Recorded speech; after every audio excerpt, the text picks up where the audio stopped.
everyone, Jason Alea back here again, and today we're going to be discussing James Gunn's The Suicide Squad.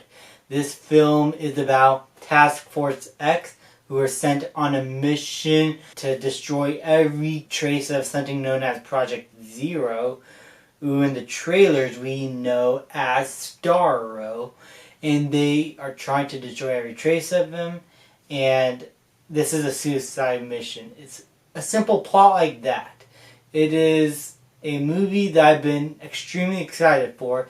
If you see my channel throughout the years, you know I've been talking about the production of this movie a whole lot since it was first announced, and how many writers and directors left the project due to creative differences and not agreeing with what the story should be. And after the firing of James Gunn from Disney, DC saw the chance to bring him into their universe and direct something, and he chose the Suicide Squad to direct. And does it hold up to the standards of the first movie? No. And I'm glad it didn't, because this first movie is really, really bad. It is entertaining in a funny way, but it's really a bad movie. This new Suicide Squad movie excels in everything it tries to accomplish. Now, to discuss the film critically is going to be a bit hard, because I had so much fun with this movie that's hard to process right now, but I'm going to do my best. First off, let's start with the characters. They all were great. In fact, they are much better written than any of the characters from the first film. And that is saying not too much, but it's also saying a lot. Because with such a big cast of characters, it can be hard to balance out the characterizations of some of them and make them feel memorable. But James Gunn found a way to have the squad feel like a team of criminals that you actually care about. And some returning cast members also got better scripts also, like Harley Quinn from the first film. Margot Robbie is absolutely great as Harley Quinn here. Her character is once again fantastic. I love the journey she goes through, though it's not the most interesting in the film. She still had moments to shine, and she is absolutely a scene stealer in this movie. Ratcatcher 2 is great. I love her character. I fell in love with her. Her backstory is very well fleshed out. I really loved Polka-Dot Man as well, who also had sort of a tragic backstory with his mother. And Peacemaker, played by John Cena, is absolutely great. I really enjoy John Cena's performance here. He is a lot more charismatic than he was in Fast and Furious 9. And his performance as Peacemaker is something that I did not expect from him. You really feel like he is doing everything right for the greater good, for peace, basically. But he is still a ruthless murderer and is one fantastic supervillain. And all the characters in this movie are supervillains. But the one that stole the show for me, personally, was Idris Elba as Bloodsport.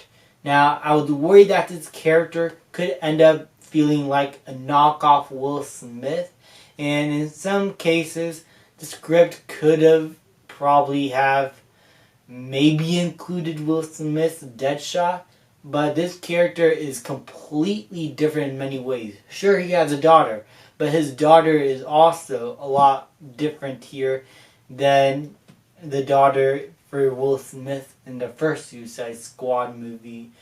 And Idris Elba himself is a much different character. He doesn't have the same dialogue as anything written for Will Smith's Deadshot. and is a completely different character all around. And I'm glad he doesn't feel like a knockoff Will Smith, because that was what was first reported and when the movie was announced. Other characters like Javelin, Mongol, Savant, they were all really cool characters, and I really enjoyed their screen time that they had all together. But it's the main cast of characters that I really enjoyed the most, and it's what the movie is about. King Shark also, really good. Sylvester Stallone gives a great performance as a character, and it's a delight to hear him as King Shark, and King Shark is one of my favorite characters. As for the direction of the film, this is James Gunn at his best. He is completely free to do whatever he wants. This film is graphic. It is brutal. It is bloody.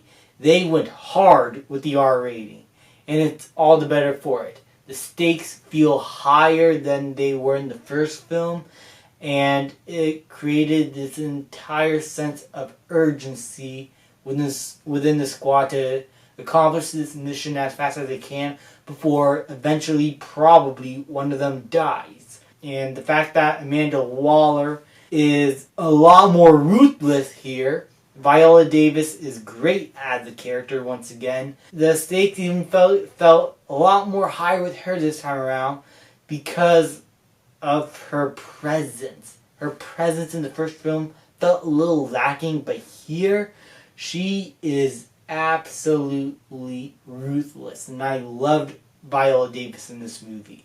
Rick Flag also, really good character this time around. Where I felt like he was bland in the first movie, here he actually felt like an actual person that had stakes, that had personality. And Joel Kinnaman does a much better job this time around than he did in the first film. And I was really surprised by that. The action. Man, as I said, it was brutal and it was well choreographed. One of my favorite scenes was, as you saw in the trailers, when Harley Quinn is in a building mowing down a bunch of guys and flowers are coming out of nowhere. It was just a beautifully shot scene and one of my favorite action set pieces in the film. And the finale itself is really, it's crazy, but it works. I mean, usually with big final battles, they don't always stick the landing, but here, I loved every minute of it. And that's because I cared about the characters. I cared about the stakes. The film was very well paced out and spent enough time with the characters in the first two acts to establish who they are, what their personalities are, and it made this entire film feel like it is a lot more personal to these characters and their journeys. And when they die, and a lot of them do die, I'm not going to spoil who, but don't get too attached, as James Gunn said. You feel the impact, you feel the sense of sadness. Some of the characters die in silly ways, some of them in very gruesome ways, but some of them in very tragic ways also. That makes you feel bad. And I really got attached to some of these characters, actually. And it was upsetting when I had to see them die. And so I think that's because James Gunn gave these characters a good amount of screen time to spend with one another, to share things about each other. And it just felt earned. It felt like a movie that earned its place in the DCEU. It was honestly a joy. I absolutely love this film, and I'm going to give the Suicide Squad an A+. It's hard to talk spoilers. I'm going to talk about spoilers once the movie comes out worldwide, but it really is a joy to see. Thank you guys so much for watching. People like, subscribe, comment, and I will see you guys next time.